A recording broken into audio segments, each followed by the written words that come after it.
Alors, après 2 heures de séance de traduction, après 1 heure de langue bien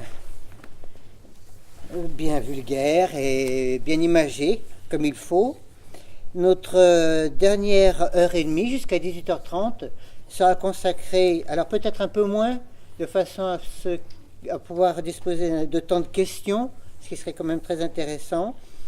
Donc la dernière séance sera consacrée à l'enjeu de la culture entre acteurs et pouvoir politique de l'Union soviétique à aujourd'hui. Donc je vous laisse la parole et après il y aura certainement des questions, on verra. Merci. Bon. Alors, je vais essayer de faire mon exposé pas trop long pour qu'en effet on ait le temps pour les questions. Alors merci d'être à ce point résistant et d'être c'est un venu. plaisir. Hein? Non, parce que quand même au bout de 3 heures, ça commence à... Donc merci. Alors pourquoi j'ai choisi ce sujet? Parce que je voulais balayer un peu large et faire un sorte de panorama sur cette vie culturelle. Et il m'a semblé que l'angle du rapport aux politiques était intéressant. De toute façon, il est intéressant partout et il se pose à différentes époques et dans différents pays. Il est particulièrement intéressant quand on parle de la Russie d'aujourd'hui parce qu'elle est l'héritière, pas si lointaine que ça, d'un système où le politique, de façon très, ouverte, explicite, considérait qu'il avait à contrôler, à diriger, à inspirer la culture, la vie culturelle dans son ensemble, les différentes composantes de cette vie culturelle, et d'ailleurs aussi scientifique, enfin en sciences humaines et sociales. Alors, je voudrais commencer par la période soviétique. Alors, ce n'est pas une manie de ma part, même si mon âge fait que j'ai plus connu en nombre d'années la Russie soviétique que la Russie d'après, mais parce que je pense que la Russie d'aujourd'hui se comprend mieux si on a en arrière-plan son passé soviétique.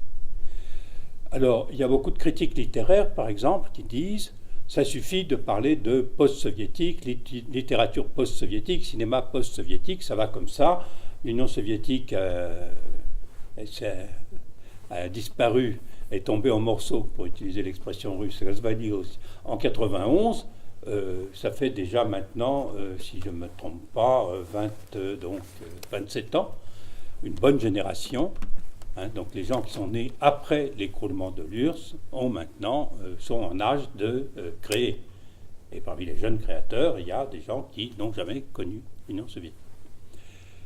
Enfin, peu importe que ce soit l'Union soviétique, n'ont pas connu le régime soviétique, ce serait plus précis. Alors, je pense que ce n'est pas tout à fait valable, ou enfin, du moins, ça ne contredit pas la nécessité de remonter à l'époque soviétique pour plusieurs raisons. Comme toujours, 1, 2, 3. Alors, la première, c'est que s'il y a des jeunes créateurs qui ont commencé à créer il y a peu de temps et qui n'ont pas connu l'Union soviétique, il y en a encore une bonne flopée, un grand nombre, qui ont très bien connu l'Union soviétique. Même sans parler de la génération la plus aînée, je ne sais pas puisque c'est lié donc au théâtre, ce que je fais pour évoquer des hommes de théâtre, vous pouvez prendre, lui il est à l'article de la mort, mais Kaliagin par exemple, ou jusqu'à peu Tabakov, sont des gens qui ont vécu la plus grande partie de leur vie à l'époque soviétique. Ou pour prendre quelqu'un en dehors de la Russie, Renzo Gabriadze, qui est un magnifique,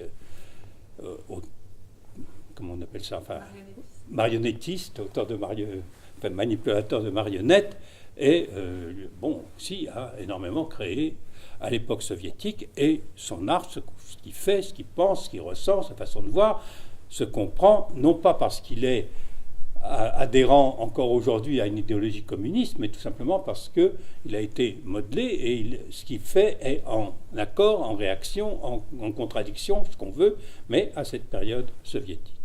Et même les plus jeunes, si on regarde de près, Je l'ai évoqué tout à l'heure pour ceux qui étaient au séminaire de traduction, qui est beaucoup plus jeune, mais enfin il a 40 et quelques, donc il a très peu connu l'époque soviétique, mais on voit bien qu'il se détermine quand même, pour une part, sa langue porte les traces de ce passé soviétique. Ce qui est explicable, à mon avis, pour une des raisons en tout cas, est que c'était une matrice extrêmement forte. Le modelage imposé était extrêmement fort. Si on prend par exemple la littérature, l'école soviétique obligeait tous les enseignants à voir les mêmes auteurs et les mêmes œuvres au même moment.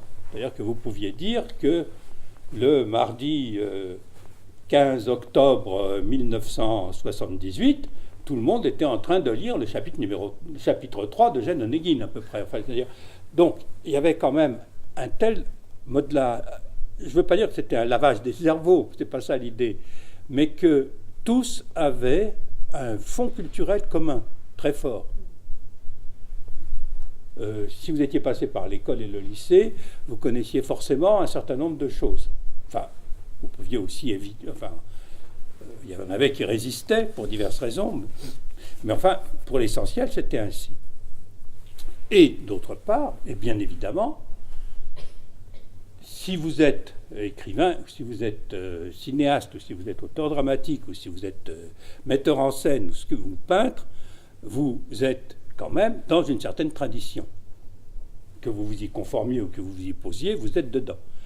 Et quand on regarde un certain nombre de créateurs dans les différents domaines, vous voyez bien qu'ils ont gardé ou qui se déterminent, pour une part, en rapport à cette tradition.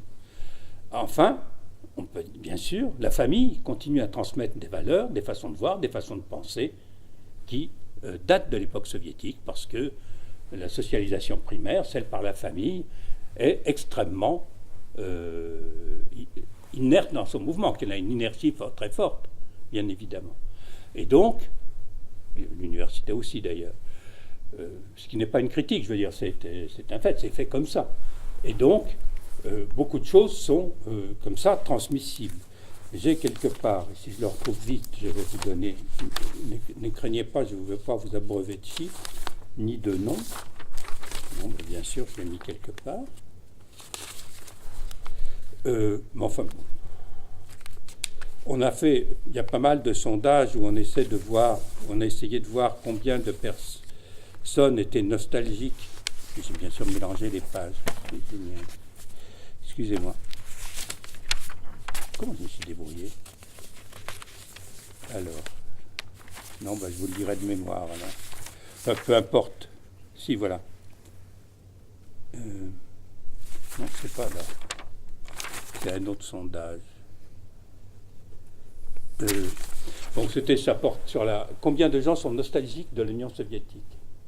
Et on est de l'ordre entre ceux qui sont assurément nostalgiques et plus ou moins nostalgiques. On a plus de la moitié de la population aujourd'hui, encore.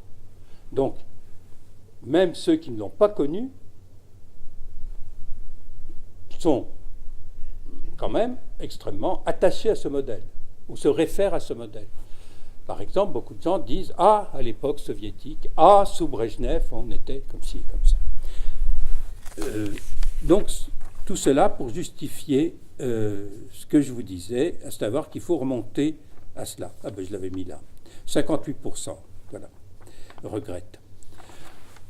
Cela dit, les plus jeunes, entre 18 et 24 ans, il n'y a plus que 20% qui regrettent l'écroulement de l'URSS.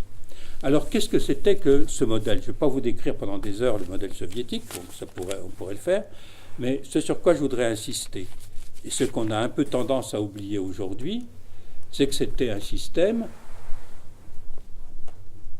à 99% étatisé. Je ne dis pas, il y avait des marges. Par exemple, un peintre pouvait peindre dans son appartement et vendre de la main à la main des connaissances. Donc ça échappait au réseau étatique, disons. Mais pour l'ensemble, quel que soit l'art dans lequel vous pratiquiez, vous étiez totalement dépendant de l'État. si vous étiez peintre, pour avoir un atelier, vous passiez par l'État. Pour vendre vos tableaux, vous les vendiez pour l'essentiel à l'État. Si vous étiez cinéaste, vous dépendiez des studios étatiques, vous ne pouviez pas ramasser des fonds privés, etc. Donc, c'était ce contrôle extrêmement fort de l'État par définition, parce qu'il n'y avait pas d'autres possibilités. Un écrivain ne pouvait que, à part certains qui vont échapper au système soviétique en publiant à l'étranger ou en faisant circuler ce qu'on a appelé le samizdat, des copies tapées à la machine, mais sinon, il n'y avait que des maisons d'édition d'État, et donc vous dépendiez là strictement de lui. Ce système était parfaitement rodé, était assumé, et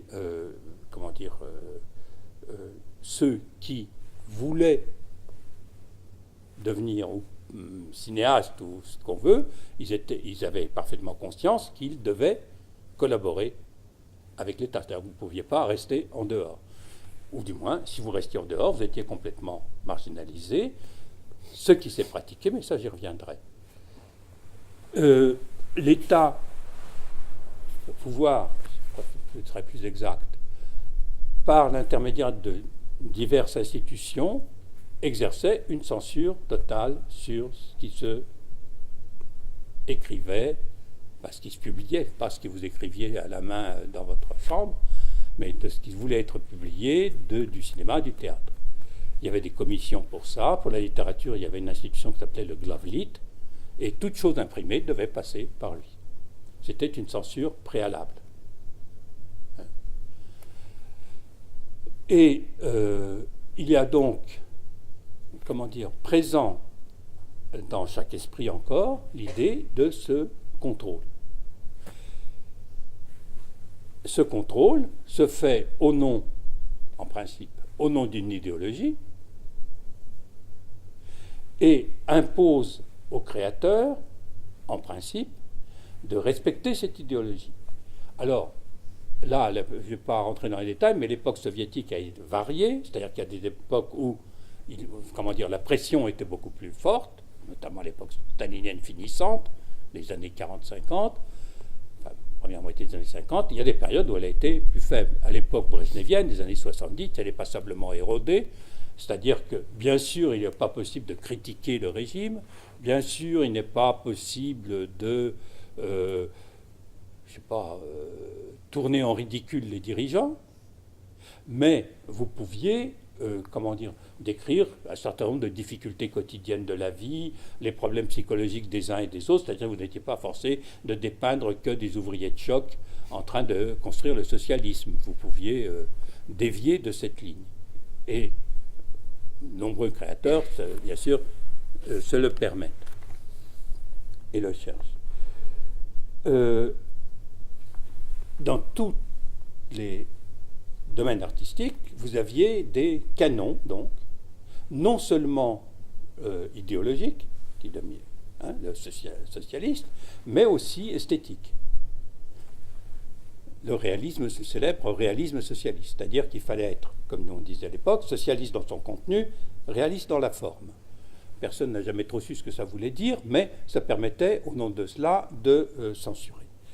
Un très très bon critique qui a émigré en France parce qu'il avait justement publié ses œuvres à l'étranger et a été l'objet d'un procès qui l'a condamné à 10 ans de détention en camp de travail, ce n'est pas des camps type d'extermination, en camp de travail, disait que le réalisme socialiste était comme un grand coffre au milieu d'une pièce sombre, non éclairée. Et dit, on ne sait pas trop ce que c'est, mais on passe son temps à buter dedans.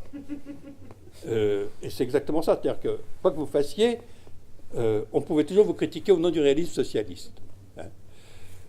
Cette critique, comme je le disais, s'affaiblit avec le temps, mais enfin, elle est toujours possible. Et alors, les grands modèles, c'est si vous écrivez des romans, il faut faire comme Tolstoï, en gros. Si vous peignez, il fallait faire comme Répine, peintre fin 19e siècle. Si vous faisiez de la musique, il fallait que ça soit comme Tchaïkovski. Si vous faisiez du théâtre, il fallait que ça soit comme chez Stanislavski, en gros. Vous aviez des canons esthétiques. Vous pouviez, et tout le jeu était là, vous en écarter un peu, mais il fallait juger à quel moment et jusqu'à quel point vous pouviez vous en détacher et jouer avec. Et quand, pour rester toujours dans le domaine du théâtre, donc la Taganka, tout début des années 60, met en scène 10 jours qui ébranlèrent le monde, c'est-à-dire sur la Révolution de 17, donc choisissant un sujet idéologiquement bien balisé, se permet quelques audaces esthétiques remontant aux années 20 du théâtre soviétique, quand il y avait beaucoup de théâtre expérimental, et cela fait sensation. Et ça, on peut le retrouver dans différents domaines.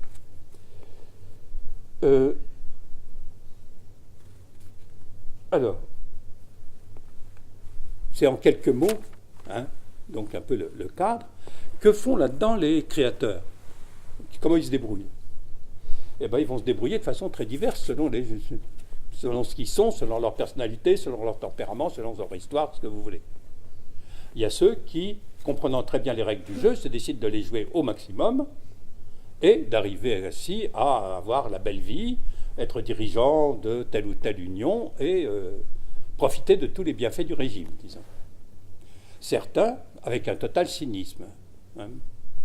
Il y a un très très bon écrivain, Valentin Kataïev, qui, comment dire, le socialisme, il le vénérait fort peu, mais il a complètement joué le jeu, il a écrit ce qu'on attendait de lui.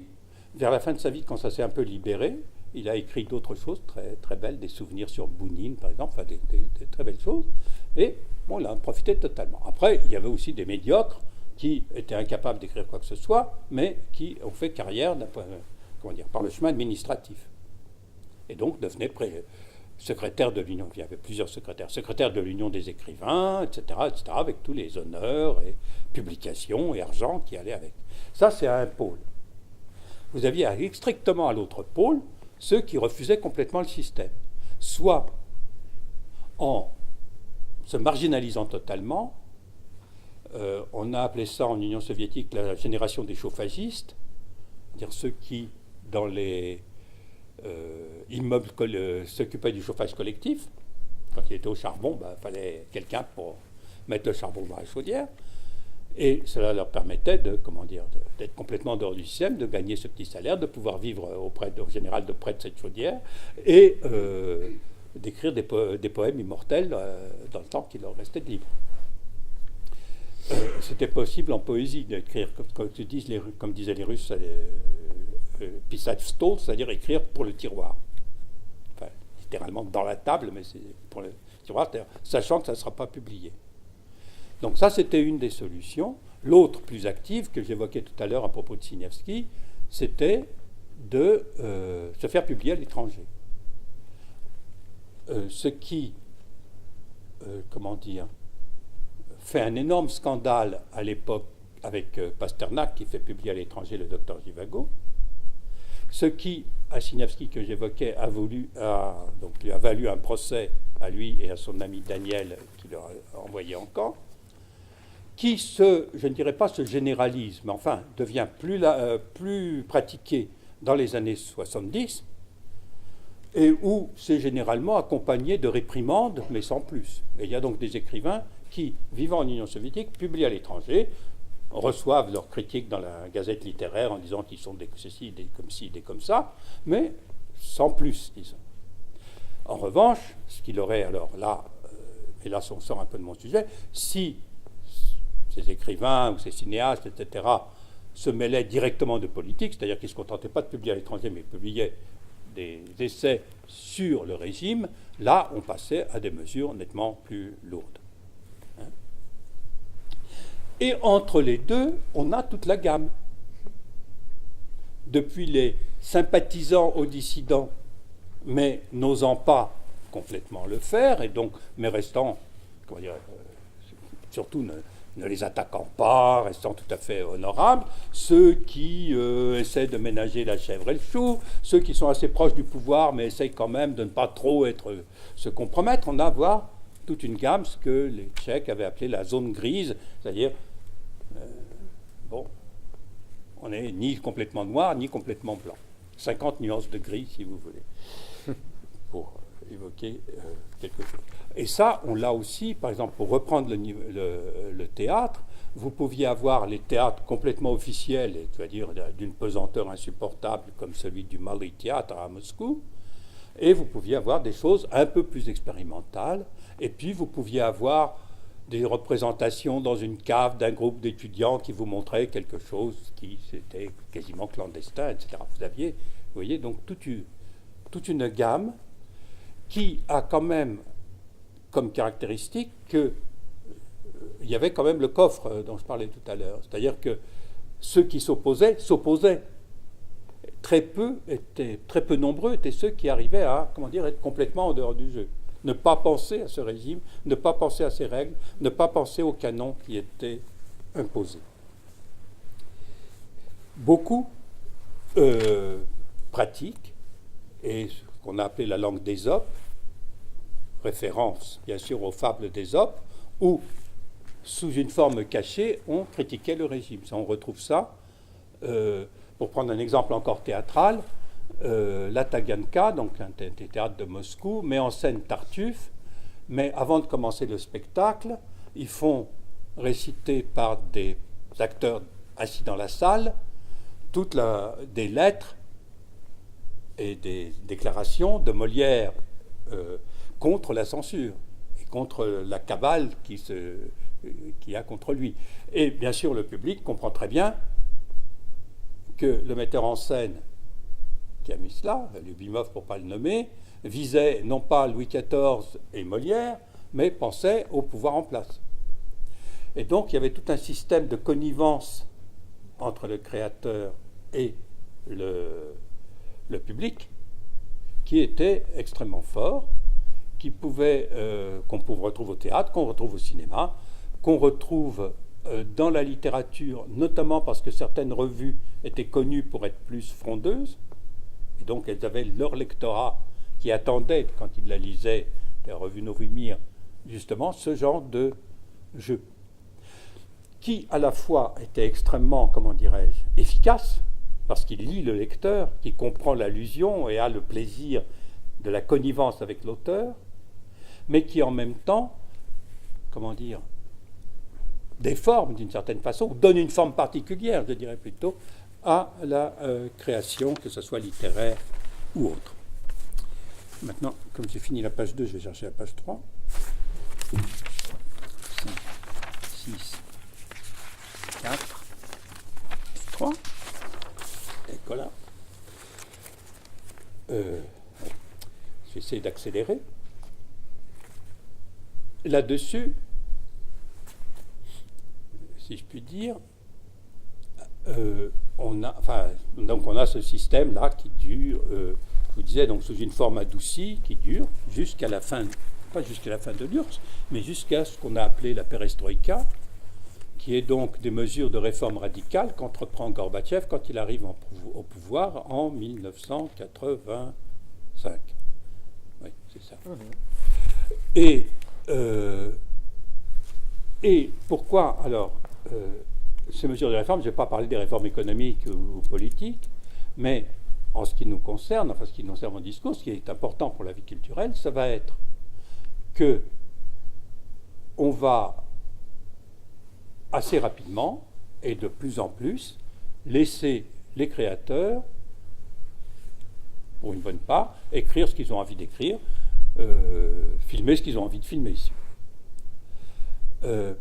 Parce que la perestroïka, un des éléments de la perestroïka était ce qu'on appelait la glasnost, qui est la possibilité de parler publiquement, glasné, de ce qui avant était interdit.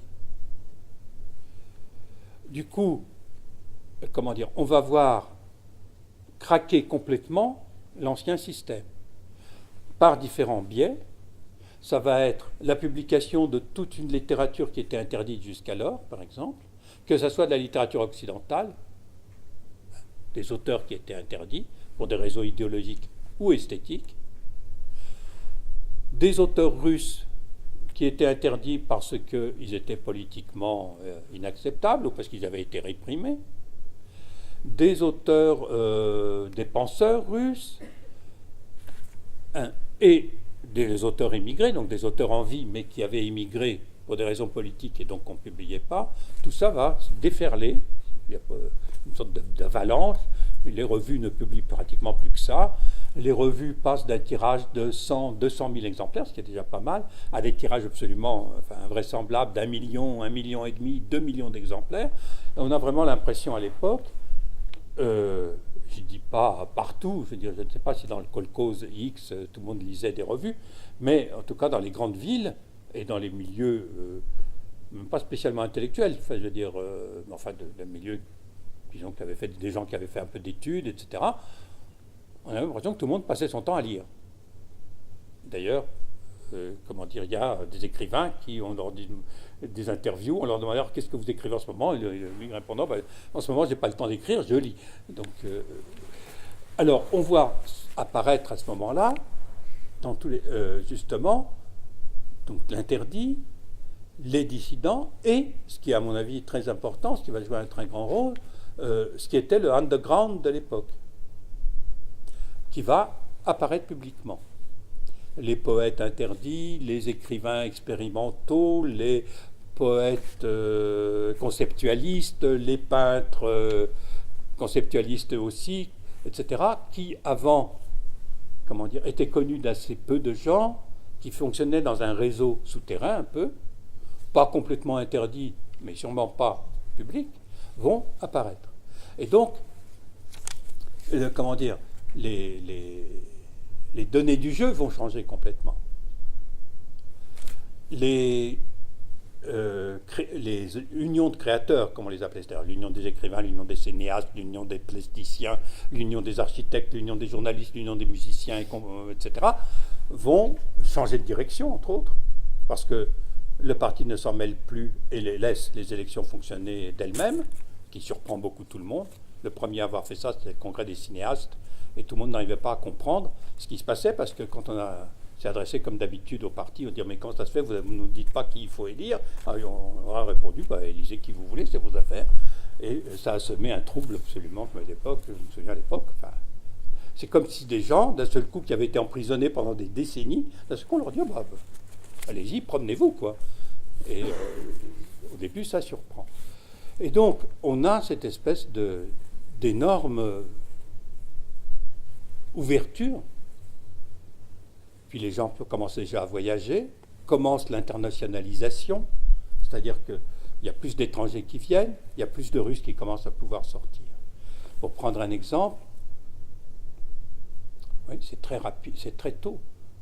Je crois que c'est en 1988, donc très peu de temps après le début de la perestroïka, 2 ans après le début de la perestroïka, il y a une grande vente de l'underground pictural qui est organisée par Sotheby à Moscou, qui a fait date parce qu'on a vu de ce coup paraître plein de peintres et l'art interdit russe ou avant-gardiste underground russe, on reçoit une sorte de notoriété internationale qui a duré quelques années, le temps de l'engouement qu'il y avait en Occident pour la Russie, qui était très fort à ce moment-là parce que justement la Russie change complètement, enfin l'Union soviétique change complètement, et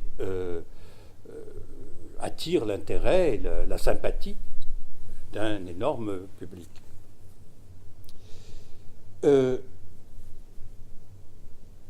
Donc, on a cette énorme effervescence culturelle, pour une grande part, mais aussi qui va assez rapidement devenir politique.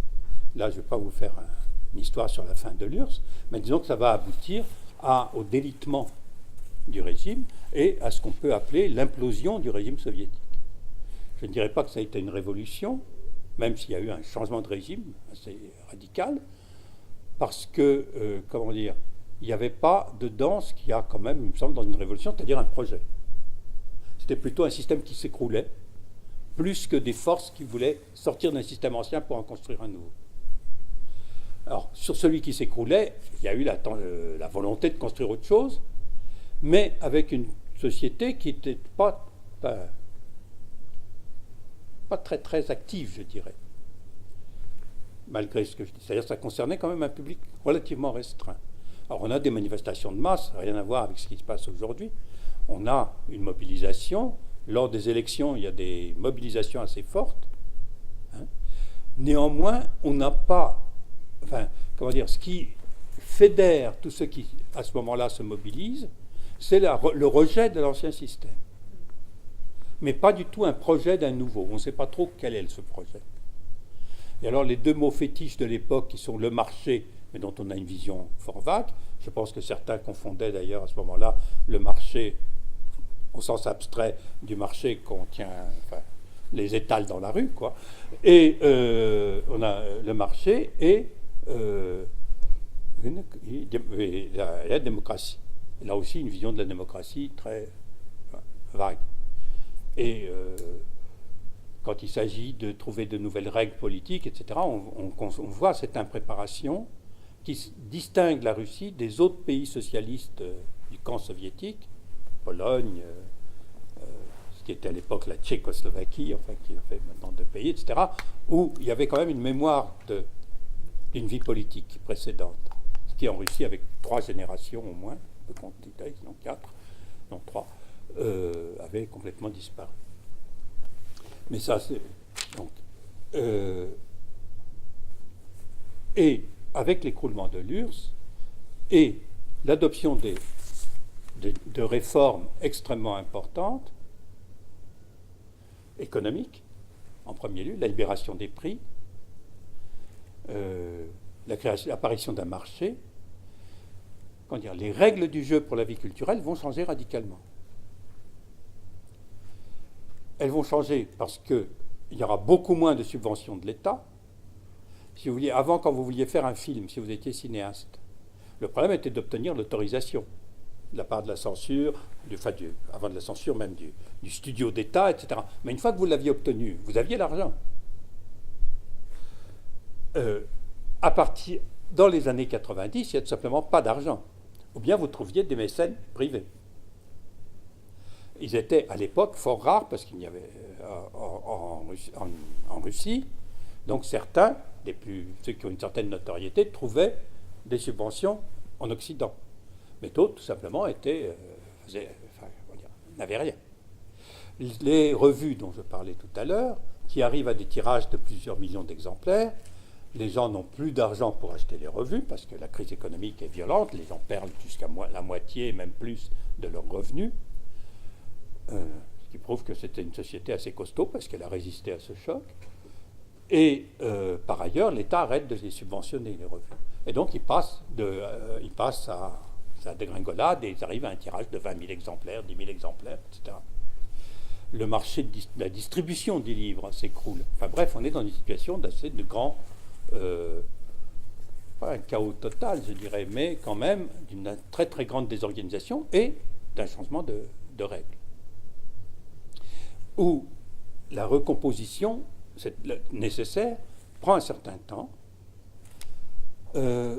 mais on voit assez rapidement apparaître alors, comment dire, des éléments nouveaux qui vont être, dès le début, je pense, l'apparition d'une activité commerciale dans la culture, pour le dire en un mot. C'est-à-dire qu'à l'époque soviétique, principalement, la vision des dirigeants communistes, même très abâtardie, très diluée par rapport à celle des bolcheviks de l'époque, était quand même une vision, c'est un peu, disons, héritée des Lumières, si vous voulez, en mettant beaucoup quand même de bémol à cette phrase. Hein. Mais enfin, l'idée que l'État a pour mission d'éduquer. Alors, éduquer dans la bonne direction, en faisant de bons hommes, de bons socialistes, de bons hommes soviétiques, mais quand même d'éduquer. D'où la télévision était éducative. La littérature devait avoir un élément éducatif et donc ne devait pas être vulgaire ou ne devait pas être de trop bas niveau, si vous voulez. Du moins volontairement. Or, va apparaître à ce moment-là le roman policier massivement. J'ai rien contre le roman policier, je suis un grand amateur de romans policiers, mais, là, c'est un peu du n'importe quoi qui envahit le marché, très très mal traduit, en général, parce que traduit à la va-vite. Le roman rose, le fantasy, etc., qui vont commencer à apparaître sous forme de traduction parce qu'il n'y a pas encore assez d'auteurs maison pour le faire. Mais ça va être très très rapide. Dans le domaine du cinéma, on va avoir un déferlement, pas d'autre mot, c'était même pas de la série B hollywoodienne, ça devait être de la série F, G, H, je ne sais pas. Enfin, c'était vraiment des fonds de panier achetés, je suppose, à bas prix et en lot, hein, par les quelques distributeurs qui vous montraient tout ça, traduit, ceux qui ont connu ça, c'était absolument fantastique, par une seule personne qui traduisait tout. Alors quand on avait un peu plus d'argent, il y avait quand même 2 personnes, un pour les hommes, un pour les femmes. Vous y trouviez déjà un peu mieux. Enfin, enfin, c'était un peu difficile. Vous aviez ça en voix off, puis vous entendiez les autres parler. Donc bon. Et ça domine. Alors, bien entendu, les nostalgiques de l'Union soviétique disent « Ah, de notre temps, il y avait la culture, il y avait ceci, regardez maintenant à quoi on est réduit. » Et c'est vrai que les cinémas, pour survivre, par exemple, transforment leur hall, puisque le cinéma en Union soviétique, c'était une sorte de temple du cinéma. Vous aviez un hall énorme, vous aviez un buffet où on pouvait consommer, vous aviez plein de choses, etc. Et là, donc, tout cet espace est utilisé par des commerçants qui vendent différentes marchandises. Et donc, il y a une sorte il y a même, je sais pas, des maisons d'édition qui faisaient salon d'auto au rez-de-chaussée, etc. Dans l'édition, on a à peu près le même phénomène, c'est-à-dire que les éditions d'État qui vivaient de subventions, en fait, s'écroulent, et on va avoir peine à apparaître de nouveaux éditeurs. Mais ils vont peu à peu s'imposer, et peu à peu, dans ce mouvement général, on va voir apparaître de nouveaux acteurs. Alors, avant de passer aux nouveaux acteurs, je regarde si j'ai rien oublié. Non. Alors, bien entendu, tout cela se passe dans un contexte qui affirme hautement qu'il n'y a plus d'idéologie d'État. Donc, vous pouvez défendre les idées que vous voulez, en gros. Et là, la liberté, dépasse un peu même tout ce qu'on peut souhaiter, puisque, je ne sais pas, la littérature fasciste est diffusée librement, vous pouviez acheter Mein Kampf au coin de la rue, ou des appels au meurtre des Juifs à un autre coin de rue, etc. On a, comme ça, une espèce de très très grande absence de contrôle de l'État. Et cette absence d'idéologie va être inscrite dans le marbre par la Constitution de 1993, qui sera la nouvelle Constitution qui existe jusqu'à aujourd'hui, avec quelques amendements. Et cette Constitution, je l'ai notée, dit la Fédération russe reconnaît la multiplicité idéologique. On voit bien que cette constitution est écrite par rapport au régime précédent, parce qu'on ne voit pas pourquoi on l'affirmerait si ça comme ça. Et même, on enfonce le clou, aucune idéologie ne peut être établie en qualité d'idéologie d'État ou d'idéologie obligatoire.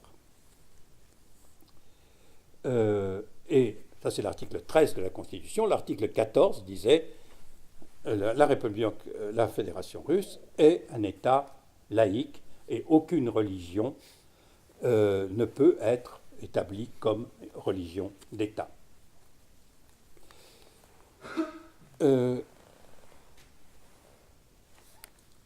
Alors,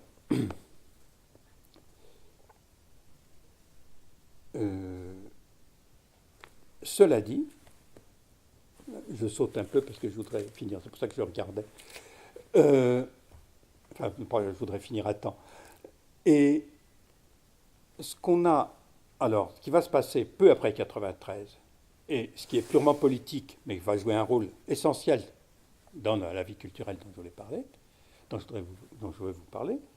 vous parle, c'est la bifurcation en 93 du régime qui est en train de se constituer vers un régime autoritaire. Alors, à l'heure actuelle en Russie, on oppose souvent les années libérales et libres de Yeltsin aux années autoritaires de Poutine. Ce qui est une vision légèrement, à mon avis, comment dire, erronée ou déformée des choses.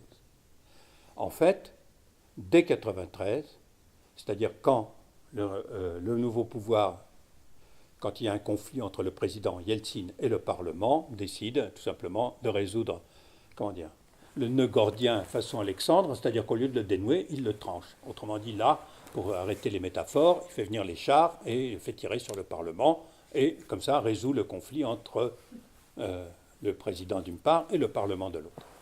Alors on peut dire que ce Parlement est à majorité communiste ou tout ce qu'on veut. Cela dit, ça a été un fait marquant où on a dit les parlements, ça va bien, mais le pouvoir, c'est quelqu'un. Et c'était, en l'occurrence, Yeltsin. Alors c'était un pouvoir faible, il n'arrivait pas à imposer son autorité dans les régions, mais c'était clair que c'était là qu'était le centre du pouvoir, et que tout le reste dépendait de lui. Ce tournant autoritaire, ou ce choix autoritaire, si vous voulez, qui a été accepté par la population dans son ensemble, est renforcé à partir de 1994 par la guerre en Tchétchénie, la première guerre en Tchétchénie.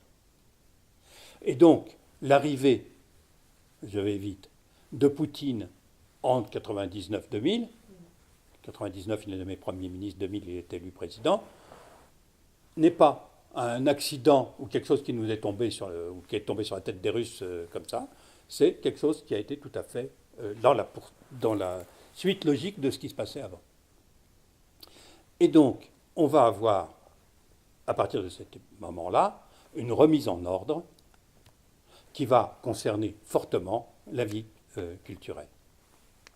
Mais, bien entendu, même si certains on le dit, vous savez, retour au stalinisme, retour à l'époque soviétique, c'est de nouveau, etc., etc. C'est un des discours qu'on entend souvent, notamment en Russie, de la part de ceux qui s'opposent au régime actuel. Ce n'est pas le cas. On ne peut pas dire ça. Parce que, comment dire, il y a bien entendu une bien plus grande liberté que celle qu'on pouvait imaginer à l'époque soviétique. Une bien plus grande diversité, une bien plus grande possibilité d'action, ne serait-ce que, justement, par, je ne suis pas un chantre du libéralisme, mais enfin, il y a une plus grande liberté parce qu'il y a une plus grande possibilité d'initiative individuelle, de financement individuel, d'autonomie, d'une certaine autonomie par rapport à l'État. C'est-à-dire que même si aujourd'hui on sent une pression de l'État sur la création, ce n'est jamais qu'une pression sûre. Ce n'est pas un contrôle total. Les maisons d'édition sont privées. Alors, bien évidemment, l'éditeur avisé ne veut pas publier un brûlot contre Poutine parce qu'il sait qu'il aura quelques ennuis et qu'il y aura un contrôle fiscal, un contrôle de la lutte contre un contrôle de la protection civile, enfin de qui vous voulez, et qu'il aura des ennuis. Mais c'est quand même autre chose que ce contrôle total qu'il y avait avant. Alors, je vais m'arrêter un peu sur ce nouveau paysage et ce rétablissement d'un certain ordre. Donc, nous avons un monde culturel où l'initiative privée est non seulement possible, mais dominante au départ. L'État étant pauvre intervient faiblement. Avec le temps, c'est-à-dire tout au long des années 2000 et maintenant 2010, il va prendre de l'importance. Mais donc on a, si vous voulez, dans l'édition, des maisons d'édition privées, des petites qui ont tendance à disparaître et plusieurs grosses, Exmo, Ast, etc., qui dominent le marché, qui au départ ne publiaient que de la mauvaise littérature à grand tirage, mais qui maintenant ont compris un peu cet équilibre que maintiennent certaines maisons d'édition occidentales, à savoir de la production, du gros pour faire des rentrées, mais pour avoir un certain prestige, publier aussi des écrivains de qualité qui permettent d'avoir pignon sur rue et de ne pas apparaître comme comment dire, un simple rapace qui cherche à faire le plus d'argent possible. Vous avez ça donc dans l'édition. Les théâtres, alors la situation est un peu différente. Pour la plupart, restent subventionnés, mais on a aussi un certain nombre de théâtres qui vivent comment dire, vivent de sponsors, de leurs propres recettes ou de subventions. Mais si vous voulez, ce qui est assez différent, c'est d'avoir un théâtre qui reçoit des subventions ou d'être un théâtre complètement étatisé. À l'époque, ce n'était pas des subventions, c'était tout simplement le bâtiment, l'entretien du bâtiment, le salaire puisqu'ils étaient salariés, des acteurs, etc. Tout ça était étatique. Donc, si vous voulez, il n'y avait pas un budget propre. Enfin, il y en avait un, mais il n'était pas essentiel. Hein. Là, on va avoir cela. On va avoir des galéristes. Donc, et certes, par exemple, tout ce qui se fait de novateur, quand même, pour l'essentiel, dans les arts plastiques, passe par non pas par les musées d'État, même s'ils se sont quand même passablement ouverts, mais par des endroits comme le garage, parce que c'est un ancien garage de tramway qui a été transformé en lieu culturel. Enfin là, c'est des subventions d'un des oligarques russes, ou bien un autre endroit qui s'appelle Vinny Zavod, comment ça s'appelle en français, un Vinny Zavod, un endroit produit. Une distillerie. Oui, non, ils font du vin, oui, enfin une distillerie, disons, oui. Etc. Enfin, il y a plusieurs endroits comme ça qui attirent un public donc, qui s'intéresse à la nouveauté et qui se fédère là, qui se retrouve, enfin, qui a créé un milieu. Et donc, ces créateurs ont trouvé un public sur lequel ils peuvent se reposer. Bon, je pourrais continuer comme ça encore pendant tous les domaines, mais si vous voulez, ce qu'on va donc avoir apparaître là, c'est quelque chose qui était absent, pratiquement absent de l'époque soviétique, c'est une différenciation culturelle liée, pour une part, si on en croit Bourdieu, à une différenciation sociale. Autrement dit, vous allez avoir une littérature élitiste, si vous voulez, et expérimentale. Vous allez avoir quelque chose que j'appellerais l'écriture moyenne, qui était le propre de l'écriture du roman soviétique, par exemple, hein, et dont la tradition perdure jusqu'à aujourd'hui, tout à fait. Et puis, vous allez avoir ce qui est ouvertement des publications faites pour gagner de l'argent. Mais on peut retrouver ça dans d'autres domaines. Hein.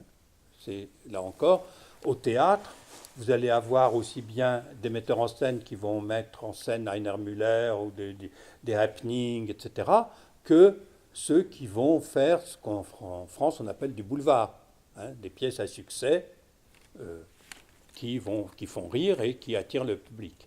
Ou, autre choix, les grands classiques. Alors, les grands classiques sont très très présents. Hein,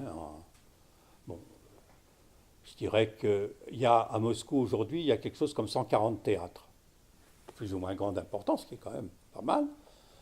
Et je dirais, là, j'ai regardé avant de venir, le répertoire, on peut dire qu'un quart c'est des auteurs classiques, pour l'essentiel russes, mais aussi occidentaux ou autres.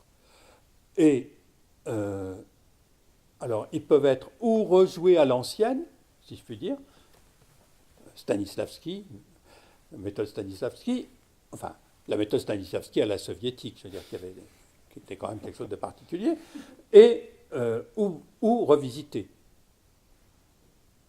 Hein, là, un des spectacles qui a reçu un prix il y a peu de temps, qui s'appelle, je crois, j'ai oublié le titre, enfin, il mélange Anna Karénine et la biographie de Tolstoï.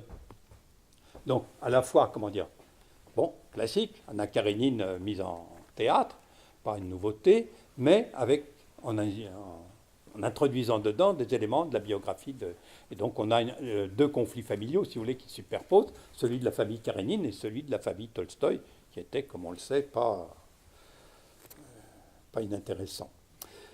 Et donc, dans tous ces domaines, on va avoir cette forte différenciation, accompagnée, bien sûr, d'une forte différenciation territoriale. C'est-à-dire qu'on va avoir d'un côté Moscou et Saint-Pétersbourg, qui vont rafler les trois quarts, disons, de la production artistique, où vont se concentrer, je veux dire, les trois quarts de la vie culturelle du pays. Et puis vous allez avoir le reste du pays, avec quand même quelques pôles, comme Ekaterinbourg, comme Rostov, mais enfin, déjà nettement un cran au-dessous. On va avoir apparaître aussi, alors, tout un domaine culturel prévu pour les gens riches. Il y a de la fortune, il faut la canaliser. Et donc, à côté, par exemple, de la vieille salle du conservatoire de Moscou, où le public a changé parce que les prix sont chers, enfin qui a quand même gardé une certaine tradition, vous avez des nouvelles salles qui font venir, dans différents domaines de la musique, aussi bien classique qu'autres, des vedettes. Et où les prix sont absolument, montent jusqu'aux étoiles. Vous avez de même des cinémas de luxe, avec des places, chères même pour un occidental, alors que, les revenus d'un Russe moyen ne sont pas ceux d'un Français moyen. Donc, on a aussi tout cet aspect-là d'une culture ouvertement commerciale, je dirais, qui cherche à attirer l'argent. À côté de... Oui, enfin, j'ai plusieurs autres choses, mais enfin bon. Si on prend, et je vais essayer de terminer là-dessus, justement pour qu'on ait un peu de temps pour discuter, on va avoir, je vous disais, il y avait cette évolution autoritaire, on va avoir, à partir de l'arrivée de Poutine au pouvoir, et surtout à partir de son deuxième mandat, une recherche du rétablissement d'un ordre moral, pour dire les choses rapidement. Nettement après avoir tâtonné, et déjà d'ailleurs à l'époque de Yeltsin, on avait organisé un concours, particulièrement, j'ai le recueil chez moi, c'était un concours à la recherche d'une idée nationale. Et donc tout le monde avait proposé, il y avait, je ne sais plus quel journal, je crois le Rossiyskaya Gazeta, si mes souvenirs sont exacts, qui publiait chaque jour des propositions. Et donc après on en a fait un recueil, qui était un bon moment de fou rire. Et donc il y a eu cette recherche, dès les milieux des années 90. Mais elle n'aboutissait absolument pas. En revanche, à partir des années 2000, on va avoir réellement cette volonté. Et après, divers tâtonnements, on est arrivé à la conclusion qu'il y avait un truc qui marchait, c'était du nationalisme coloré d'orthodoxie, en gros.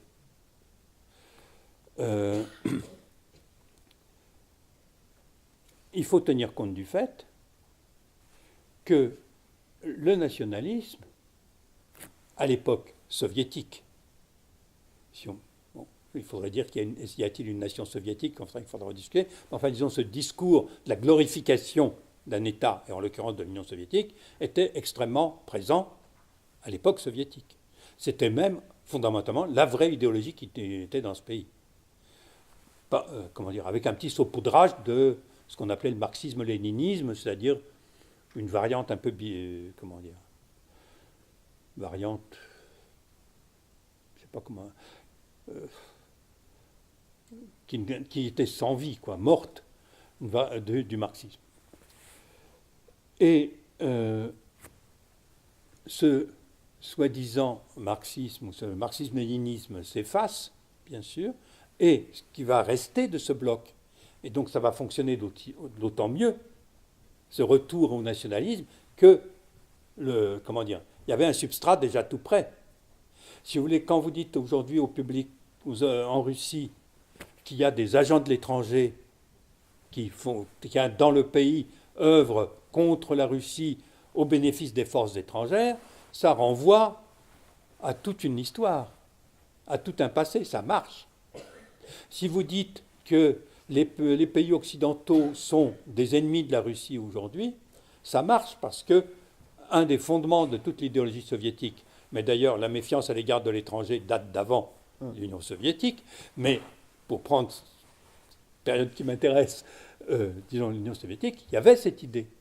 Et donc il était question uniquement de la réanimer.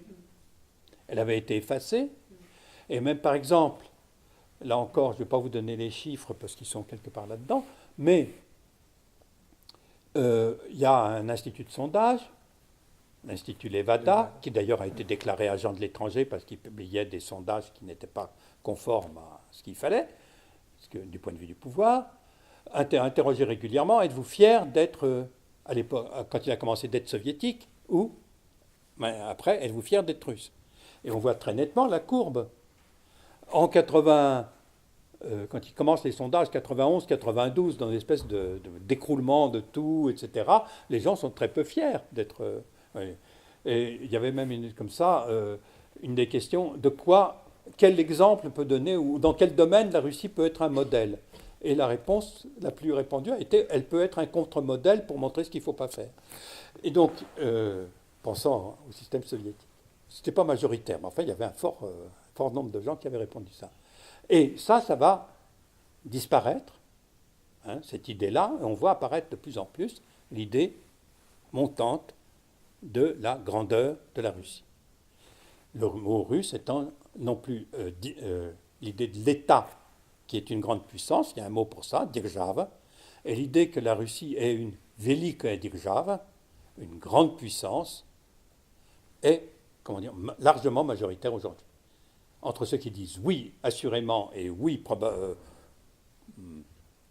oui plus ou moins, si vous voulez, et de l'ordre de 80%. Donc, ça, c'est redevenu central. Du coup, bien sûr, il y a une image de l'ennemi. Du coup, bien sûr, au nom de ce nouveau patriotisme, avec à côté, alors ça qui est nouveau, le soutien de l'Église et de l'orthodoxie, parce que être russe, c'est être orthodoxe, et ça devient de plus en plus évident. Comme quelqu'un écrivait drôlement, si à l'époque soviétique il fallait du courage pour dire qu'on était croyant, aujourd'hui il faut avoir du courage pour dire qu'on ne l'est pas, enfin, pour dire qu'on est athée. Alors il est permis d'être...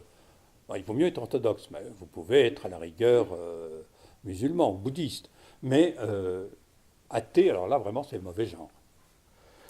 Et très peu de gens se disent athées, ils se disent orthodoxes, mais c'est une manière de dire qu'ils se sentent russes. Parce que si vous les interrogez, je crois qu'il y a un tiers des orthodoxes qui croient à la métempsychose, ce qui n'est pas particulièrement un dogme chrétien.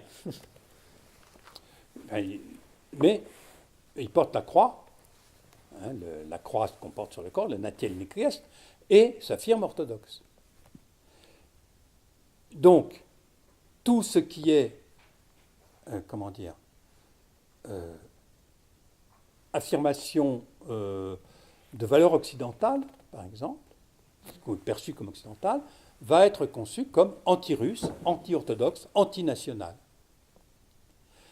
D'où la loi sur le sacrilège, qui est apparue il n'y a pas longtemps, après le scandale qui avait arrivé avec un groupe qui s'appelle les Pussy Riot. Je ne sais pas si vous avez suivi ça. Donc c'est un groupe de chanteuses, enfin chanteuses c'est beaucoup dire, mais enfin un groupe de... C'est un groupe de... Happening. Oui, de gens qui faisaient des performances, qui s'appelle Vaina, qui a à Saint-Pétersbourg et à Moscou, qui font comme ça des actions et des happenings. Et là, c'était une prière rock sur l'autel de l'église centrale russe, qui est l'église du Saint-Sauveur, qui dit une prière qui est « Sainte Vierge, libérez-nous de Poutine ». Donc, ils ont été arrêtés. et elles ont été condamnées pour sacrilège. Comme la notion de sacrilège n'était pas absente dans la législation russe, on l'a vite introduite. Maintenant, il y a une loi pour sacrilège et une loi pour offense des sentiments religieux. Et donc, n'importe quoi vous passe.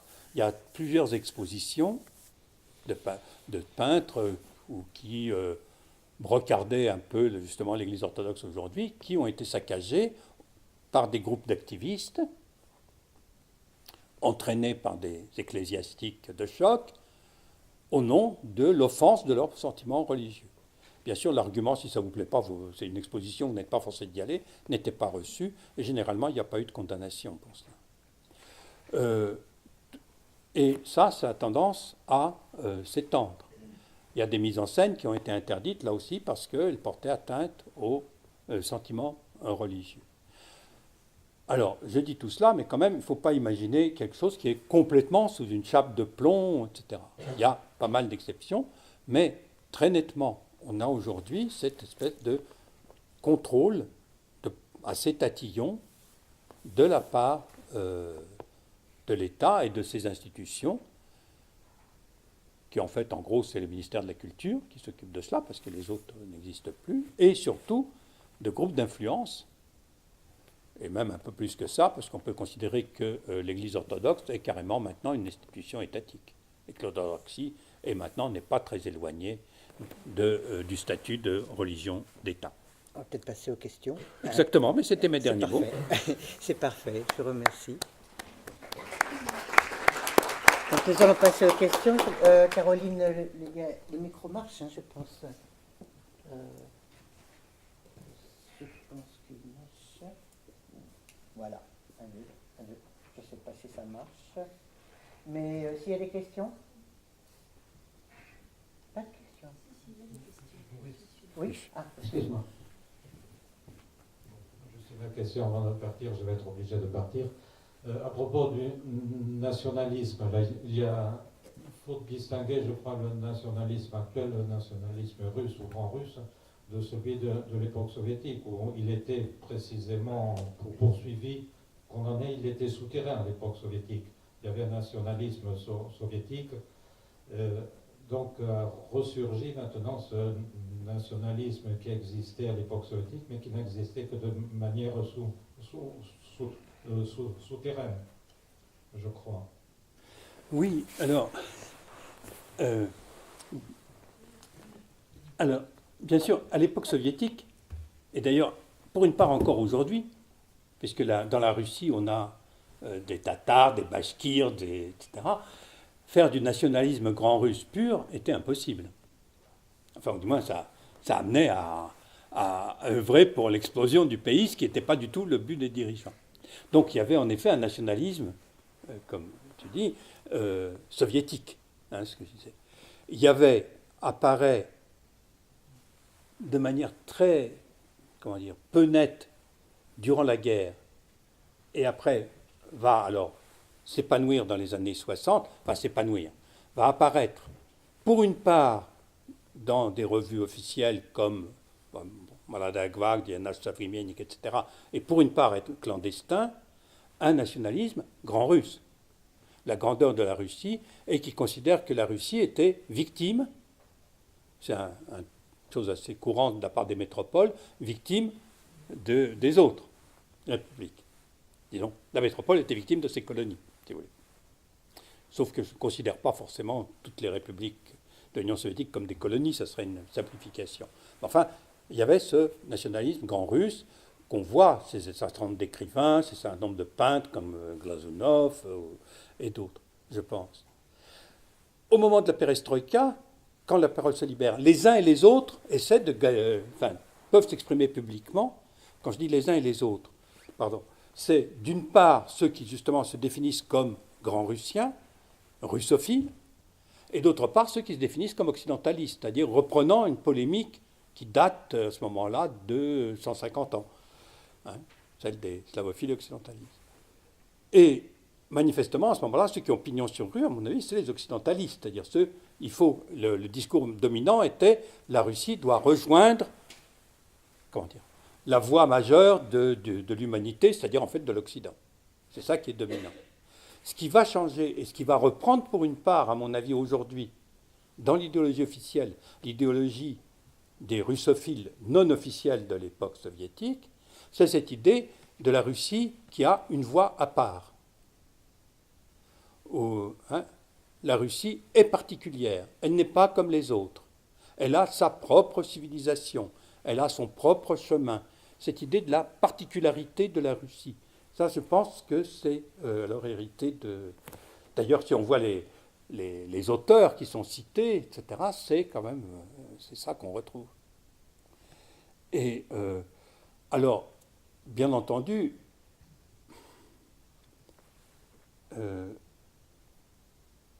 le discours officiel, si on regarde les discours de Poutine, etc., c'est un discours en fait composite. Hein. C'est-à-dire que qui est pas seulement de lui, mais aussi de l'ensemble des gens qui sont à la tête du pays, c'est des discours composites, on peut trouver différents éléments. Par exemple, aussi bien Staline est un grand criminel, ce qu'a rappelé Poutine quand il a inauguré le monument à la mémoire des victimes des répressions, et en même temps, Staline est le grand vainqueur de la Grande Guerre patriotique. On va tenir selon les circonstances les deux. Donc, c'est un discours composite. Et le discours nationaliste actuel a des éléments, à mon avis, ce mouvement russophile qui est apparu en Russie très fortement dans les années 60-70, et du soviétisme. Hein. Gagarine, je ne sais pas moi, vous voyez, on est une puissance nucléaire, et ça, c'est cet aspect-là surtout, plus que l'aspect retour aux racines qui est fort. Là encore, dans un sondage récent, on demandait est-ce que donc la Russie est une grande puissance, je vous le disais, hein, une grande majorité a dit oui, et quel est le signe d'une grande puissance? Alors, quand on le demandait dans les années 90, en tête venait la prospérité de ses habitants, et en deuxième, sa puissance militaire, et là, ça a basculé. En premier, sa puissance militaire, en second, la prospérité de ses habitants. Donc, bien évidemment, la grande puissance, c'est celle qui a l'arme atomique, en gros. Et on vient d'inaugurer, Poutine vient d'inaugurer, il ne faut pas que mes réponses soient trop longues, parce que sinon, mais je termine là. Poutine vient d'inaugurer un monument dédié à Alexandre III, enfin, consacré, un monument d'Alexandre III en Crimée, là où Alexandre III aimait se reposer, et il y a dedans une citation d'une phrase d'Alexandre III, probablement il l'a prononcée parce que c'est son frère qui en témoigne, qui est « La Russie a deux amis, son armée et sa flotte ». Donc là, c'est maintenant écrit, là, et Poutine a développé cette idée. D'autres questions? Je ne sais pas si j'ai bien répondu.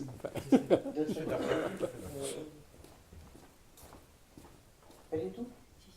Pas de questions? Du tout. Quelqu'un me disait qu'il avait des questions. Une personne ne veut se lancer? Alors, je vais vous en poser une. Est-ce que ce contrôle, est-ce que vous pourriez éclairer l'auditoire sur le contrôle exercé par le pouvoir? Est-ce qu'il est uniforme sur les différents types de médias, ou est-ce qu'il y a un choix entre la télévision, le théâtre, la presse? Et est-ce que les affaires qui se sont passées il y a très peu de temps dans le domaine du théâtre, l'affaire célébrée, c'est-à-dire on accorde des crédits à un théâtre, mais à partir, enfin une somme, mais à partir du moment où le théâtre ne met plus en scène exactement ce que l'on désire, le patron, le directeur du théâtre et de la troupe est accusé de détournement d'argent. Est-ce que tout cela ne montre pas qu'au territoire dont vous avez parlé, la distinction entre des domaines artistiques pour les riches, un domaine artistique pour les moins riches, différenciation territoriale également entre la province et Moscou, il y a aussi d'autres lignes qui traversent le champ artistique et qui rendent compliqué exactement pour ceux qui produisent la ligne jusqu'à où ils peuvent aller et ce qu'ils peuvent franchir ou ne pas franchir comme interdit. Alors, oui, c'est... bien sûr que c'est un contrôle, enfin, je pense même avoir essayé de le dire, différencié. plus ça a de l'impact et plus c'est contrôlé. C'est simple, en fait, la règle générale. Autrement dit, la télévision, maintenant, est contrôlée à 100%, à l'exception des canaux sur Internet. Voilà. Les Dosh n'a plus que sur Internet. C'est ça. Les radios, il y a une radio qui est officiellement autorisée à être dissidente, à être opposée, qui est l'Écho de Moscou, qui est financée par une entreprise qui est le fer de lance de la politique économique et politique d'ailleurs aussi de gouvernement en place, à savoir Rosneft. Non, Gazprom. C'est-à-dire le producteur essentiel et exportateur de gaz en Russie. C'est, je ne sais plus combien, je crois, 20% des recettes fiscales russes. Et c'est eux qui financent cette radio opposée. Mais elle peut s'opposer avec, comme on le sait, un certain nombre de règles assez strictes. Entre autres, vous pouvez dire beaucoup de choses, mais pas critiquer Poutine. Il y a un hebdomadaire qui est autorisé, opposé, la Novaya Gazeta. Celle où travaillait Politkovskaya, qui a été tuée. Assez régulièrement, des journalistes sont tués. Je ne dis pas que ce sont les services secrets qui les tuent. Enfin, ils sont tués. Et, comment dire, tout journaliste sait, alors après, à lui d'agir en fond, comment dire, selon ce qu'il est capable de faire, selon son courage personnel, etc. Pour moi qui leur donnerais des leçons, je ne suis pas du tout sûr de vouloir risquer ma vie pour donner une information, mais eux l'ont fait. Donc, je disais, Politkovskaya, la pailleté, et chaque journaliste sait que s'il touche certains domaines, il peut risquer sa vie. Ou en tout cas, son travail, ça est évident. Le nombre de gens qui ont été expulsés du jour au lendemain des médias, et on peut faire une liste sans fin. Donc, encore une fois, ce n'est pas le contrôle le même qu'à l'époque soviétique, mais c'est un contrôle strict qui va toucher les gens. Maintenant, si vous êtes un petit éditeur et vous publiez l'extrême gauche occidentale, ou l'extrême droite d'ailleurs, enfin là, il y a encore moins de problèmes parce qu'ils sont assez proches, je veux dire entre Poutine et l'extrême droite occidentale, bon, l'extrême gauche, vous n'aurez pas de problème majeur. Parce que, par exemple, dans le réseau des librairies, il y a maintenant les grandes librairies qui présentent tous les grands tirages, et puis il y a à Moscou et dans quelques grandes villes, selon à Moscou, il doit y en avoir 4-5, dans les villes autres, à Pétersbourg, il doit y en avoir 2 ou 3, dans les autres villes, souvent il n'y en a qu'une, librairie qui publie autre chose, quoi. Les petits tirages d'ouvrages de bon niveau. Et donc, ça, c'est toléré, bien sûr. Alors, pour prendre le cas Serebrennikov, moi, je ne connais pas toute l'histoire, c'est-à-dire que je n'ai pas mené d'enquête policière pour savoir qu'il y avait réellement... Ce qui est certain, ce qu'on dit, c'est des commentateurs et des collègues à lui, il dit, bien entendu, partout, il y a un certain jeu dans les subventions pour pouvoir survivre. Tout n'est pas exactement selon la comptabilité officielle telle qu'elle est imposée. Et je peux dire, j'étais un tout petit acteur mais enfin, quand on avait créé un centre de recherche à Moscou, français, mais pour une part devant payer certaines choses, je ne sais pas, l'électricité ou l'usage d'Internet quand même, enfin en liaison avec des Russes, les règles de la fiscalité russe, etc., c'est dément. Donc, trouver des trous là-dedans, c'est un jeu d'enfant. Alors, donc probablement, je ne dis pas du tout, je ne pense pas, mais après qu'il a détourné de l'argent, mais qu'il y avait une comptabilité qui ne devait pas être parfaitement en ordre, c'est plus que probable. Et presque inévitable, je dirais. On a tapé dessus. Alors pourquoi lui et pas un autre ? Ça, je n'en sais, comment te dire, parce qu'il y a d'autres créateurs qui ne sont pas plus, comment dirais-je, conformes à la ligne que lui. Sauf que lui, il commençait quand même, enfin je veux dire, c'est un des seuls en ce moment à être dans le win à Avignon, tu vois. Oui, il était très connu. Mais enfin, bon, il y a... Est-ce que ce n'était pas une façon de dire, comme ça s'est produit au moment de l'Union soviétique, on tape sur quelqu'un, c'est assez subjectif, mais ça permet de calmer les autres? Ben, ce n'est pas seulement de les calmer. Je crois que si on prend l'exemple que vous devez connaître de Khodorkovsky, donc l'homme le plus riche de Russie, quoi, à l'époque, hein, production de gaz et pétrole essentiellement, que là aussi sa fiscalité n'est pas tout à fait en ordre, c'est évident, et qu'il avait des sociétés offshore, etc., qu'il cherchait, comme tout le monde. Pourquoi on l'a choisi, lui? Parce que c'était le plus puissant, d'une part. Deux, parce qu'il avait critiqué ouvertement Poutine en public. Il y avait une rencontre entre les oligarques et Poutine se met à dire les oligarques font ceci et cela, et en gros, Khodorkovsky lui dit commencez par balayer devant votre porte, tous vos fonctionnaires sont corrompus. Ce qui est la stricte vérité. Et ça n'a pas été pardonné. Mais du coup, on a fait un exemple. Si vous regardez, après, plus personne n'a moufté, plus personne n'a ouvert la bouche. Je pense que pour Serebrennikov, c'est un peu la même chose, ce que vous disiez. C'est-à-dire, on a tapé sur celui-là. Ah oui, vous pensez que la gloire internationale, le fait d'être à Avignon Inn ou être metteur en scène de tous les opéras de la planète, comme Tcherniaïev ou d'autres, ça vous protège? Non. Si on a décidé de vous taper dessus, on vous tapera dessus. Sachez-le. C'est tout. Sachez-le. Ça ne veut pas dire qu'on va vous arrêter tous. Ça ne veut pas dire que pour ça, on fera ça. Mais ça veut dire que vous devez savoir tous que vous avez une épée de Damoclès au-dessus de vous. Et que quand on décidera, on la décrochera. Et bon, tant pis pour vous. C'est un peu ça. Et ça,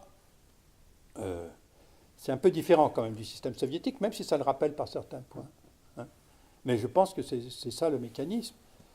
Alors, ça n'empêche pas que vous avez quand même du théâtre expérimental, et que d'ailleurs, les spectacles de Serebrennikov sont joués. Ces mises en scène sont jouées. C'est donc pas une... Vous voyez, ce n'est pas une censure culturelle, strictement. C'est, vous êtes sous contrôle. Les films, c'est pareil. Mais là, c'est plus simple, parce que pour un certain nombre de cinéastes, comme partout d'ailleurs, ils ont besoin d'un gros financement, moins que les blockbusters de Hollywood, mais ils ont besoin de financement. Et pour une bonne part, ça peut venir du ministère de la Culture. Le ministère de la Culture dit, moi, pourquoi je financerais ça? C'est contraire à mes idées. Donc on ne finance pas, point, à la ligne. Alors, vous avez une certaine notoriété internationale qui vous permet de trouver de l'argent, comme par exemple le film là, qui est sorti, Loveless, hein, en russe, Nielubov. Bon, il l'a fait avec des capitaux occidentaux. Là, et puis je crois que c'est tourné. Mais si vous êtes financé par le ministère de la Culture, ben, il va vous dire, oui, d'accord, mais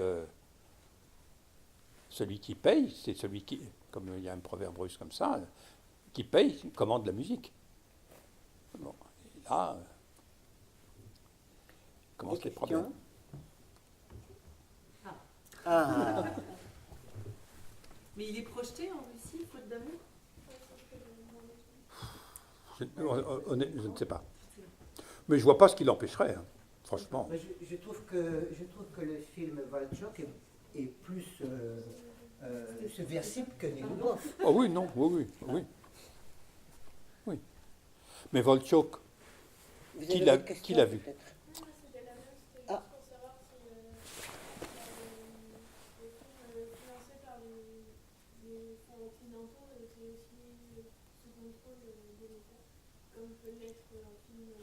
Excusez-moi, je deviens avec l'âge un peu dur d'oreille. Qui n'a pas été financé par l'État russe, est sorti en Russie. Alors, écoutez, je n'ai pas vérifié. C'est ça, hein? Je ne sais pas. Elle disait Nielubov ou d'autres. Ou d'autres. Alors, oui, après, il y a des réseaux de distribution privés, mais il faut que le film ait un visa de distribution. Ce qui est explicable, je veux dire, ne serait-ce que, je ne sais pas, moi, interdit aux moins de 18 ans, si vous voulez. Hein. Donc, on ne peut pas être complètement contre cette idée d'un contrôle de l'image pour, par exemple, pour protéger l'enfance. Ça peut s'étendre. Alors, le dernier exemple, Alors, ce n'est pas un film russe subventionné en Occident, mais c'est un film occidental sur un thème russe. Je ne sais pas si vous avez suivi l'histoire. C'est ce film britannique sur Staline, la mort de Staline.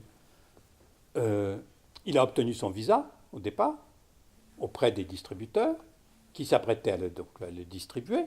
Et puis, il y a un groupe, on ne sait pas trop qui d'ailleurs, et qui les a mobilisés, qui a dit Staline est tourné en ridicule, l'armée rouge est tournée en ridicule, vous osez sortir ça lors du 75e anniversaire de la bataille de Stalingrad, la victoire de la bataille de Stalingrad, etc., etc. Et pouf, on l'a interdit.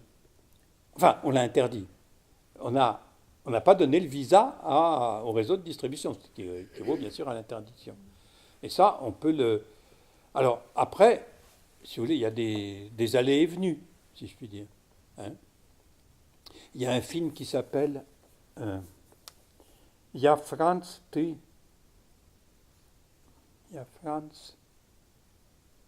je ne sais pas, Ivan, disons. Je ne me souviens plus du titre exact. Qui est un film qui a fait pas mal de bruit parce qu'il se rapportait à la période du pacte entre la Russie, entre l'Union soviétique et l'Allemagne, où il y a un échange intensif de technologie, d'armement, etc., entre les deux pays.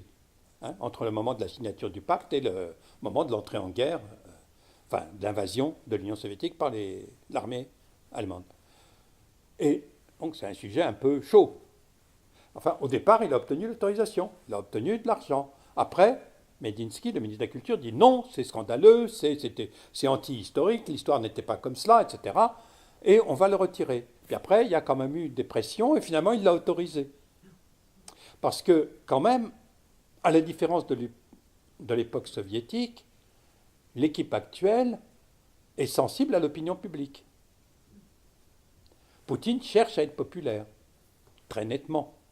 Ne serait-ce que ses apparitions en sportif, en ceci, en cela, à la tête de vol d'oiseaux, je ne sais pas si vous avez vu ce moment absolument fantastique, ou bien plongeur et trouvant des amphores au fond de la mer, enfin, etc. Il a des vacances très actives. Oui, c'est un sportif. Hein. Mais donc, bon, tout ce fatras entre autres, devait asseoir sa popularité. Là, ça fonctionne moins, du coup, on a mis un peu de côté, sa popularité étant maintenant fondée sur une chose simple, c'est la grandeur de la Russie, nous avons pris la Crimée est à nous, et que l'Occident aille où il veut. Y-a-t-il d'autres questions? Donc, voilà. Oui. Mais je ne peux pas vous répondre concrètement sur Niloubov, je ne peux pas. Ça doit se vérifier facilement. Hein.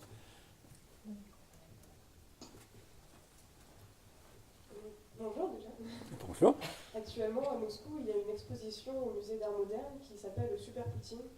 Le Super Poutine. Oui. Et qui représente justement Poutine dans des événements tout à fait héroïques, avec des canons, un super-héros, en train de tuer un ours ou roi du tatami. Est-ce que vous trouvez ça normal qu'un dirigeant qui est encore au pouvoir et encore vivant ait une exposition qui soit entièrement dédiée à lui? Et d'ailleurs, cette exposition va bientôt s'exporter à Londres, à Paris, à Berlin. Est-ce que c'est une forme d'autodérision ou c'est juste sa grandeur personnelle, sachant que la moitié des subventions de cette exposition vient de ses fonds personnels? Alors, Poutine n'est pas totalement dénué du sens de l'humour. C'est étrange que ça puisse paraître. Je ne sais pas où il a dit depuis que Gandhi est mort, je ne sais pas avec qui je peux discuter. Et certains ont dit, mais il est complètement crétin. Non, c'était manifestement une plaisanterie, je pense, quand même. Donc, de là à pousser l'autodérision si loin, bon, ça me paraît un peu étonnant. Alors, comment vous dire? La glorification de Poutine est très présente. Très, très présente.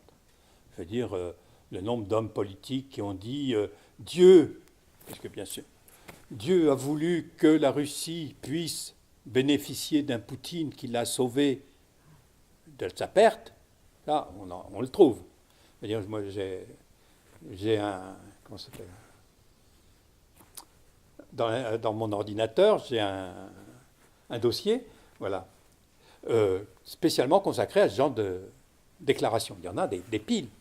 hein. Donc la glorification de ce type, on en a tant qu'on veut. De tableaux, on en a aussi. Pour un certain nombre de ces tableaux et de ces glorifications, on peut se demander, comme on dit, si c'est du lard ou du cochon. Autrement dit, si c'est réellement de la glorification ou si c'est de l'ironie. Et là, c'est un problème quasiment insoluble. Parfois, on peut voir que l'ironie est de l'ironie. Parfois, seulement des choses extérieures peuvent vous faire... Hein, si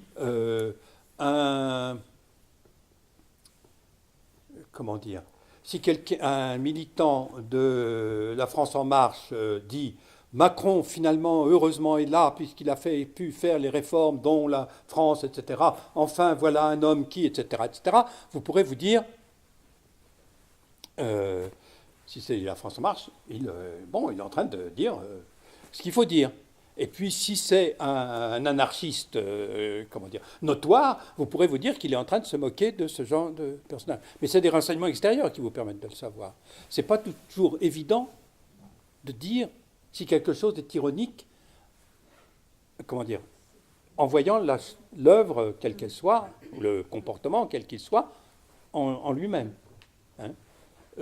C'est un problème, je dirais... qui m'intéresse en ce moment, j'essaie d'écrire dessus, je n'y arrive pas. Et donc, c'est vraiment un truc qui m'intéresse. Et là, tout simplement, une grande accumulation de choses un peu excessives glorifiant Poutine, ça me fait un peu tiquer. Mais c'est pas sûr. C'est tout ce que je peux vous dire. Je ne peux pas vous dire de façon... En plus, je ne l'ai pas vu. Je veux dire, je ne sais pas si on peut voir sur Internet un peu une image de cette expo. Oui, bien sûr. Bon, oui, moi je ne l'ai pas vu. Donc... Je crois que votre remarque et puis votre réponse peut faire une synthèse pratiquement pour finir, à savoir que l'utilisation de mots vulgaires par Poutine, il en utilise à bon escient et à certains moments, à certains endroits, comme l'a dit M. Ruchot. Et en même temps, ça rejoint ce que vous disiez, c'est qu'il est de l'école soviétique, d'une école où on faisait l'apprentissage de certaines connaissances. Et... Poutine est tout sauf une personne qui n'est pas cultivée, c'est une personne très cultivée et une personne qui est particulièrement intelligente. Je suis certain qu'il maîtrise beaucoup de connaissances en ce qui concerne la culture et occidentale et russe en tout cas. Hein, ça, j'en doute pas une seconde. Moi, j'en doute. Vous en doutez? J'en doute, oui. Alors, ce que je voudrais... Enfin, je pense, hein, mais bon, mais tu as dit, je suis pas là... Peut-être que vous avez raison, j'en sais rien. Vu comme il joue sur les registres... Oui. Alors... Enfin, c'est très intéressant la question, sauf qu'on est un peu loin de... Enfin, bon. Je ne sais pas si vous êtes des amateurs de Kipling, peut-être pas, et du livre de la jungle, peut-être pas. Moi, si. Et donc, Mowgli, quand il se trouvait sur un terrain étranger, il commençait par pousser le cri « Nous sommes d'un même sang, toi et moi ». Ça pouvait être les serpents, les éléphants, n'importe quoi, mais il fallait commencer par dire ça. Poutine, c'est exactement ça. C'est-à-dire qu'il dit au public russe « Nous sommes d'un même sang ». Je parle comme vous. Il ne parle pas tout le temps comme eux. Mais il sort des blagues qu'on connaît, il se réfère à des œuvres qu'on connaît, il parle de temps en temps comme l'homme de la rue. Et il le manie très très bien. Ça. Il doit y avoir une part de délibéré, puis pense, de temps à autre, ça lui sort comme ça. Quand on l'énerve, parfois, il y a des expressions qui doivent un peu dépasser son contrôle. Mais pas toujours. Enfin, je pense qu'aussi, il y a des cas où c'est tout à fait délibéré. Mais, à propos de culture, donc, je pense qu'il a la culture moyenne d'un bon élève soviétique. C'est-à-dire qu'il connaît les œuvres que doit connaître, il a lu Les Hommes morts de Gogol, parce que, on doit dire, enfin la première partie, je ne suis pas sûr qu'il ait lu la deuxième, etc., etc., etc. Quand il cite Tutchev, je crois que c'est à Sarkozy qui dit ça, ou à quelqu'un. Donc il lui explique que «Умом Россию не понять, аршином общим не измерить, у нее особенная стать, в Россию можно...» Chez Tutchev. В Россию можно только верить. On ne peut que croire en la Russie. Ce qui est très d'ailleurs équivoque comme phrase, encore une fois. Est-ce que cela veut dire qu'il faut avoir la foi, etc. Ou bien ça veut dire c'est un tel pays que, comment dire, y adhérer de manière rationnelle, c'est pas possible, on peut que croire, quoi. Mais c'est tout. C'est une phrase très, très ambiguë. Lui, il l'a cité en remplaçant Można par nada. В Россию надо только верить. Autrement dit, tout le poème est complètement transformé. Ça fait, comment dire, comprendre son sentiment vrai, c'est ça qu'il pense. Et nada, hein, puis c'est comme ça et pas autrement. Et d'autre part, ça indique quand même une culture, à mon avis, légèrement superficielle. Mais enfin, comment dire? Bon, c'est ce que je pense. Non, c'est pas un homme d'une grande culture. On ne voit pas d'ailleurs d'où il l'aurait prise. Bon. Hein, parce que, bon, il a fait des études secondaires moyennes, s'occupant plus de judo que d'autres choses. Et après, il a fait les fac de droit. Et après, une école dans le KGB, tout ça. Je pense qu'il y a une culture supérieure à certains hommes, enfin à l'ensemble des hommes politiques des grandes puissances. Hein. Par exemple, c'est pas difficile si on se réfère à Trump, mais par rapport à d'autres... oui, là, vous placez la barre barre assez bas. Non, mais je pense qu'il y a quand même une certaine culture. C'est vrai que je vais Oui, exagérer, oui. mais... Non, il a une certaine culture. Il a une certaine culture. Mais je vous dis justement, c'est cette culture. Ça serait une erreur de le considérer comme une personne qui est purement un partisan du totalitarisme, un partisan obtus, sans réflexion. Je pense qu'il a... Écoutez, là, on touche des terrains un peu hasardeux, mais enfin, je pense, même si sa fortune personnelle n'atteint pas les milliards qu'on lui attribue, mais ce n'est pas exclu non plus, en tout cas, il doit, comment vous dire, on ne voit pas pourquoi il voudrait remettre en place un totalitarisme type soviétique, alors que ses filles vivent à l'étranger, voyagent, etc., etc. Je veux dire, il n'est pas fou. Il ne va pas se tirer une balle dans le pied ou dans la tête. Donc, il n'y a aucune raison. Lui, personnellement, bon, étant un chef d'État, mais aussi toute sa famille et son entourage, si vous regardez le nombre de membres de sa famille qui sont à la tête d'entreprises, on peut constater que Poutine et ses proches profitent pleinement de ce système, que je ne sais pas trop comment qualifier d'ailleurs. Beaucoup de gens le définissent de façon différente. C'est quand même un capitalisme corporatif, certains proposent. Du point de vue politique, la plus jolie, ça a été démocratie contemplative. À savoir un régime que les gens regardent et une fois tous les 4 ans ou 5 ans votent. Vous me direz, ils ne sont pas les seuls. Et voilà, quoi. Donc, je ne crois pas qu'il soit du tout, que ce soit un partisan du totalitarisme. En revanche, il veut des instruments de contrôle sur la société. En revanche, les révolutions de couleur, ce qu'on appelait les révolutions de couleur, et notamment en Ukraine, ça lui a fait peur. Et donc, on voit bien, tout ce qui bouge, faut l'arrêter. Et les associations qui sont trop actives, ils sont agents de l'étranger.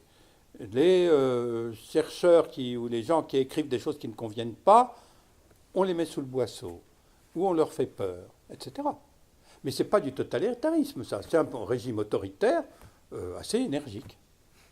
C'est différent. Ouais. Enfin, selon moi. Voilà. Merci beaucoup. Ah oui. Merci à Merci Lucie beaucoup. Berelovitch d'être Merci. venue pour cette rencontre.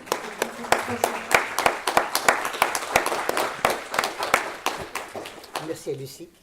Merci à Lucie. Je m'aperçois d'une chose, c'est que je n'ai pas nommé un seul écrivain ni un seul créateur. J'en suis désolé, j'avais toute une page là-dessus, mais ou bien